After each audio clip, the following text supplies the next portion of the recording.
Hi friends, welcome to my channel. இன்றைக்கி நம்ம channel எதை பற்றி பேச போகிறோம் பார்த்தீங்கன்னா, நாட்டுக்கோழி பண்ணை வச்சுருக்கிறவங்க செய்யக்கூடாத தவறுகள் என்னென்ன அப்படிங்கிறத பற்றி தான் நீங்கள் பேச போகிறோம். ஸோ இந்த தலைப்பை பற்றி பேசுறதுக்கு முன்னாடி நம்ம சேனலை இதுவரை சப்ஸ்கிரைப் பண்ணாமல் சப்ஸ்கிரைப் பண்ணிக்கோங்க, பக்கத்தில் பெல் பட்டன் இருக்கும் ப்ரெஸ் பண்ணிக்கோங்க. வாங்க வீடியோக்குள்ளே போகலாம். ஒரு நாட்டுக்கோழி பண்ணை வச்சுருக்கிறவங்க என்னென்ன தப்புலாம் பண்ணக்கூடாது அப்படிங்கிறத நம்ம வந்து ஒன் பை ஒன்னாக பார்க்கலாம். ஃபர்ஸ்ட் ஒன் பார்த்தீங்க அப்படின்னா, நாட்டுக்கோழி பண்ணை வச்சுருக்கிறவங்க அடிக்கடி வெளியிலேருந்து கோழிகளை வாங்கவே கூடாது. நீங்கள் ஃபஸ்ட்டு வந்து பண்ணை வைக்கிறதுக்கு முன்னாடி திரிஞ்சு எத்தனை தாய்க்கோழி வேணும்னு நினைக்கிறீங்களோ அவங்க அப்படியே மொத்தமாக வாங்கி ஒன்றா ஆரம்பிக்கணும். அப்படி இல்லை சிக்ஸ் வாங்கி வளர்த்து ஆரம்பிக்கிறவங்க 100 சிக்ஸோ 200 சிக்ஸோ ஒரு டைமில் வாங்கி நீங்கள் வளர்க்கணும். அதுக்கப்புறம் அப்பப்போ 2 கோழி 3 கோழின்னு நீங்கள் வாங்கவே கூடாது. ஏன் அப்படின்னா, என்ன தான் திறமைசாலியாக இருந்தாலும் அப்படி வாங்கும்பொழுது அந்த கோழிகளிலிருந்து தொற்று நோய்கள் வந்து முழு பண்ணையே வந்து உங்களுக்கு லாஸ் ஆகிற அளவுக்குலாம் கஷ்டங்கள் ஏற்பட வாய்ப்பு இருக்குது. எனக்கு ஒரு தடவை அப்படி தான் நடந்துச்சு. நான் வந்து கோழிகள் வந்து சந்தைக்கு போகும்போது ஒரு கிராப் கோழி ஒன்று இருந்துச்சு. என்னுடைய நண்பர் ஒருத்தர் வந்து எனக்கு கிராப் கோழி அதை வேணும் வாங்கி வை, நான் வந்து வாங்கிக்கிறேன்னு சொன்னார். நானும் சரி ஒரு ஹெல்பிங் டெண்டன்சியில் அந்த கிராப் கோழியை வாங்கி பார்க்கும்போது அதோடைய ஆசன வாயை செக் பண்ணேன், மூக்கை செக் பண்ணேன். எதுலையுமே இப்போ அறிகுறியே தெரியல. கோழியும் ஆக்டிவாகவே இருந்துச்சு. வந்து நான் பண்ணையில் சரி நல்லா தானே இருக்குன்னு சொல்லிட்டு பண்ணையில் அப்படியே சேர்த்துட்டேன். சேர்த்து பார்த்தீங்கன்னா ஒரு 1 ஹவரில் அந்த கிராப் கோழி செத்துருச்சுங்க. அது சரி அது ஒன்று தானே செத்துருச்சுன்னு சொல்லிட்டு அந்த இடத்த சுத்தம் பண்ணி அங்கெல்லாம் வந்து நான் க்ரீம் நாசினிலாம் போட்டேன். என்ன தான் நான் க்ரீம் நாசினி போட்டாலும் மற்ற கோழிகள் ஸ்ப்ரெட் ஆகி எனக்கு வந்து 30 கோழிகள் வந்து தாய் கோழிகள் வந்து எனக்கு இறந்து போச்சு. எனக்கு வந்து ஒரு பெரிய லாஸாக ஏற்பட்டுச்சு. ஸோ இந்த மாதிரியான பிரச்சனைகள் வர அதிக வாய்ப்பு இருக்கிறதுனால அடிக்கடி கோழிகளை வெளிலேருந்து வாங்க தவிர்த்து நீங்கள வந்து இருக்கிற கோழிகளை வந்து உற்பத்தி பண்ணுறதை மட்டும் வச்சுக்கோங்க. அப்படியே உங்களுக்கு கோழிகள் வாங்க வேண்டிய நிலைமை ஏற்பட்டால் அந்த கோழிகளை 3 நாள் தனிமைப்படுத்தி நீங்கள் வாங்கிட்டு வர புது கோழிகளை தனியாக ஒரு இடத்துல 3 நாள் உங்கள் பண்ணையிலேருந்து 1 கிலோமீட்டர் தூரத்துக்கு அந்தாண்டியே வச்சுருந்து 3 நாள் அதுங்களுக்கு வந்து கண்காணித்து ஆன்டிபயோட்டிக் கொடுக்குறோம். ஆன்டிபயோட்டிக் கொடுத்து இல்லை இயற்கை முறையில் நான் மூலிகைகள் கொடுக்க போகிறேன், கஷாயம் கொடுக்க போகிறேன்னு கொடுத்து அதோடைய ஆரோக்கியத்தை பரிசீலித்த பின்னர் தான் நீங்கள் வந்து உங்கள் பண்ணையில் சேர்க்கணும். இது வந்து பண்ணவே கூடாது. அதுக்கப்புறம் பார்த்தீங்கன்னா, நாட்டுக்கோழி பண்ணை வச்சுருக்க மக்கள் வந்து வெறும் அரிசியை மட்டும் போட்டு வளர்க்கணும்னு நினைக்கக்கூடாது. ஏன்னா ஆரம்ப காலத்தில் நம்ம முன்னோர்கள் வெறும் அரிசி தானே போட்டு வளர்த்தாங்க, இப்போ நீங்கள் எப்படி சொல்கிறீங்கன்னு அப்படின்னு சொல்கிறதுக்கான வாய்ப்புகள் இருக்குது. அதுக்கு ஏன் நான் அப்படி சொல்ல வரேன்னா, ஆரம்ப காலத்தில் வீடுகளில் பார்த்தீங்கன்னா 2 கோழி 3 கோழி 10 கோழி அந்த ரேஞ்சில் தான் வச்சுருப்பாங்க. அதுக்கப்புறம் அவங்க விற்றுருவாங்க, இல்லை அடித்து சாப்பிட்ருவாங்க. கோழிகள் வந்து இயற்கையாக மேயும். சாயந்தர நேரத்துலையும் காலை நேரத்துலையும் சும்மா வரும். அதுக்கு ஒரு ஸ்நாக்ஸ் கொடுக்குற மாதிரி தான் கொடுப்பாங்க. ஆனால் நம்ம பண்ணையாக வைக்கும்பொழுது கோழிகளுக்கு வந்து நம்ம வந்து 70% நம்ம தான் ஃபுட்டு தர்ற மாதிரி இருக்கும். 20% தான் அதுக்கு இயற்கையாகவே கிடைக்கும். அதுவுமே ரொம்ப ரேர் தான். அதனால் வெறும் அரிசி மட்டும் கொடுத்தீங்கன்னா கோழிகளுக்கு வந்து எந்த ஒரு சத்துமே கிடைக்காது. நீங்கள் சரிவித உணவாக கொடுக்கணும். கம்பு, அரிசி, சோளம், பிண்ணாக்கு, தட் மீன்ஸ் மினரல் மிக்சர், இது எல்லாமே மிக்ஸ் பண்ணி நீங்கள் கோழிகள் கொடுத்தா தான் ஒரு ஆரோக்கியமாக இருக்கும். ஸோ 2வது பிரச்சனை, வெறும் அரிசி மட்டும் போட்டு கோழிகளை வளர்க்கக்கூடாது. 3வது மீன் கழிவுகள். சில பேர் என்ன பண்ணுறாங்க அப்படின்னா, மார்க்கெட்டுக்கு போய் இந்த மீன் வெட்டினதுக்கப்புறம் கழிவுகள் இருக்குல்ல, அதை கொண்டு வந்து கோழிகளுக்கு கொடுக்குறாங்க. அதை கொடுக்கும்போது என்ன ஆகும் அப்படின்னா, கோழிகளுக்கு வந்து செரிமான பிரச்சனைகள் வரலாம். அப்புறம் வந்து அந்த மீன்கள் வந்து கோழி ஒத்துக்காமல் போகலாம். இந்த மாதிரி விஷயங்கள் வரலாம். அதனால் என்ன பண்ணணும், அந்த மீனை வேக வச்சு சின்ன சின்ன பீசஸாக வெட்டி நல்லா வேக வச்சு அதுக்கப்புறம் நீங்கள் கோழிகளுக்கு கொடுக்கலாம். பச்சை கோழிகளுக்கு கொடுக்குறத கொஞ்சம் தவிர்த்துக்கோங்க. ஏன்னா இயற்கையாக வளர கோழிகளுக்கும் நம்ம பண்ணையில் நீங்கள் மேக்ஸிமம் என்ன தான் நான் இயற்கையாக முறை வளர்க்குறனாலும் ஒரு வித்தியாசம் கண்டிப்பாக இருக்கும். அதனால் அதை தவிர்த்துக்கோங்க. பச்சையான மீன் கழிவில் கோழிகளுக்கு கொடுக்கவே கூடாது. அதே போல் கோழிகளுக்கு பார்த்திங்கன்னா, பண்ணையை சுத்தம் பண்ணாமல் இருக்கவே கூடாதுங்க. நீங்கள் இப்போ டெய்லிக்குமே கோழி பண்ணையை சுத்தம் பண்ணிடணும். நீங்கள் காலையில் கோழி திறந்து விட்டீங்கன்னா உடனே கோழிகளை சுத்தம் பண்ணி கிருமி நாசினி நீங்கள் தெளிச்சே ஆகணும். அப்போ தான் கோழிகளுக்கும் ஆரோக்கியமாக இருக்கும். ஏன் அப்படின்னா, நீங்கள் கழிவில் சுத்தம் பண்ணாமல் இருக்கிறப்போ மழை தண்ணி வந்து கோழியோட எச்சத்தில் படுகும்பொழுது அதில் வந்து அம்மோனியா கேஸ் வந்து உருவாகும். அந்த கேஸ் வந்து கோழிகளுக்கு வந்து பலவித வியாதிகளை ஏற்படுத்தும். அதனால் டெய்லியுமே நீங்கள் என்ன பண்ணணும், கோழியோட கழிவுகளை சுத்தப்படுத்தி அப்புறப்படுத்தி ஆகணும். அதே போல் நான் வந்து பறன் மேலே வளர்க்குறேன் அப்படின்னு நினைக்கிறவங்க, நீங்கள் 6 மாதத்துக்கு ஒரு தடவை என்ன பண்ணணும் அப்படின்னா, நீங்கள் பண்ணையில் போட்டிருக்கிற அந்த மணலோ அல்லது தவிடோ அல்லது மரத்தூளோ அல்லது வேர்க்கடலில் வந்த பொடியோ எதை நீங்கள் வந்து உள்ளே நீங்கள் போட்டிருந்தாலும் அதை நீங்கள் சேஞ்ச் பண்ணிகிட்டே இருக்கணும். 6 மாதத்துக்கு வரை சேஞ்ச் பண்ணிகிட்டே இருக்கணும்.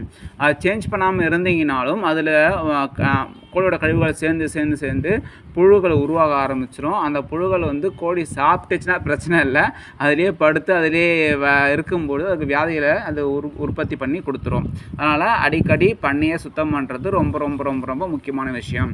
3வது பார்த்திங்கன்னா கோழிகளுக்கு தண்ணி வைக்கணும். இந்த தப்பு பண்ணக்கூடாது. எல்லோரும் என்ன பண்ணுவாங்கன்னா தண்ணி எடுத்து காலைல வச்சுட்டு போயிடுவாங்க. அதுக்கப்புறம் அவங்க வந்து தண்ணி குறைஞ்சா தான் ஊற்றுவாங்க. அப்படி இருக்கவே கூடாது. தண்ணீர் தொட்டிகள், தண்ணீர் கிண்ணங்களை டெய்லியுமே நீங்கள் வாஷ் பண்ணணும். ஓகேங்களா? ஸோ இன்றைக்கி காலையில் வைக்கிற தண்ணியை நீங்கள் என்ன பண்ணணும், மதியம் வந்து வெயிலில் இருந்துச்சுன்னா எடுத்து நிழல் பாங்காக வைக்கணும். அதே போல் ஈவினிங் ஒரு தண்ணி வைக்கணும். தண்ணி வச்சதுக்கப்புறம் ஈவினிங் அந்த எல்லாத்தையுமே கழுவி காய வச்சிடணும். திரும்ப அடுத்த நாள் காலையில் ஃப்ரெஷ்ஷாக தான் நீங்கள் தண்ணி வைக்கணும். அதே தண்ணியை நீங்கள் வைக்கக்கூடாது. சரிங்களா? ஸோ இதுக்கும் சில பேர் கொஸ்டின் கேட்பாங்க, என்னென்னா ஆறு குளம் குட்டைகள்லாம் இருக்க தானே செய்யுது, அதை தேயும் கோழி குடிச்சு தானே இருக்குது, ஒன்றாகாது அப்படின்னு சொல்லுவீங்க. இயற்கையாக நடக்கிறதெல்லாம் வேறு, நம்மளாக வளர்க்குறது வேறுங்க தான் திரும்ப நான் சொல்லிக்கிறேன். இயற்கையான குளம் குட்டைகளில் இருக்கிற தண்ணி வந்து டெய்லியுமே ரீசைக்கிள் ஆகும். எப்படி ஆகும்னா அதில் இருக்கிற குட் பாக்டீரியாக்கள் வந்து தண்ணியில் இருக்கிற அழுக்குகளை முடிஞ்ச அளவுக்கு க்ளீன் பண்ணிக்கிட்டே இருக்கும். ஓகேங்களா?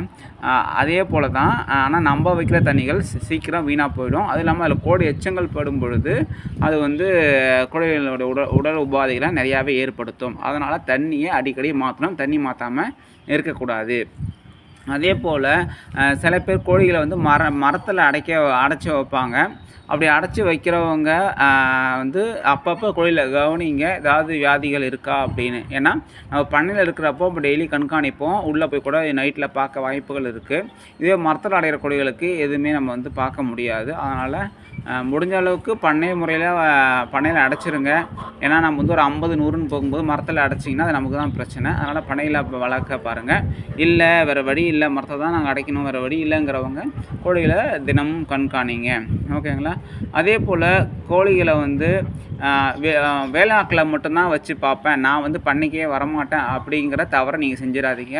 அப்படி செஞ்சீங்கன்னா கண்டிப்பாக கோழி வளர்ப்பில் கொட்டகை மட்டும்தான் மிஞ்சும். ஆனால் அந்த பழமொழி சொன்னது கோழிகளை சேல் பண்ணிடலாம், கோழியை வந்து அவ்வளோ எல்லாமே வந்து விற்பனை தான், கோழியில் இருக்கிறது வந்து நமக்கு மீறதுக்கு எதுவுமே இல்லைங்கிற மாதிரி தான் பழமொழி சொல்லுவாங்க. ஆனால் நீங்கள் பார்க்காம போனால் அந்த பழமொழியை குச்சி கொட்டாக மட்டும்தான் மிஞ்சுங்கிற மாதிரி தான் ஆகிடும். அதனால் நீங்கள் ரெகுலராக வேலையாள் வச்சுருந்தாலும் நீங்கள் ரெகுலராக போய் கோழி பண்ணையை கோழிகளை நீங்கள் கண்காணித்தா தான் ஒரு லாபத்தை நீங்கள் எடுக்க முடியும். ஓகேங்களா? அதுக்கப்புறம் பார்த்தீங்கன்னா கோழிகளை விற்பனை பண்ணும் பொழுது நீங்கள் என்ன பண்ணக்கூடாது அப்படின்னா, இடைத்தரகர்களை நம்பவே கூடாது. நீங்கள் என் கஸ்டமர்கிட்ட தான் நீங்கள் சேல் பண்ணணும். அப்போ தான் உங்களுக்கு வந்து ஒரு லாபம் கிடைக்கும். இந்த தவறையும் நீங்கள் பண்ணாதீங்க. நோகாமல் வந்து இடைத்தரகர்கள்ட்ட கொடுத்தீங்க அப்படின்னா அவங்க வந்து அடிமட்ட ரேட்டுக்கு தான் கேட்பாங்க, நல்ல ரேட்டுக்கு கேட்க மாட்டாங்க.